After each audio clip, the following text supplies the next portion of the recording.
एक नज़्म पेश खिदमत है कि वफ़ा और इश्क के रिश्ते बड़े खुश रंग होते हैं, अदाएँ दिलकुशा इनकी रसीले ढंग होते हैं।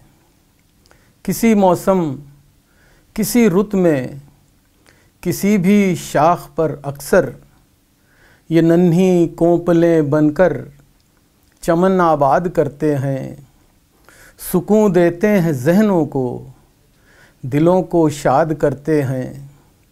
खुदा जाने ये परवाने, ये मस्ताने, ये दीवाने मुरव्वत की मोहब्बत की इबादत की बुलंदी से किसे आवाज़ देते हैं, किसे रह रह के तकते हैं।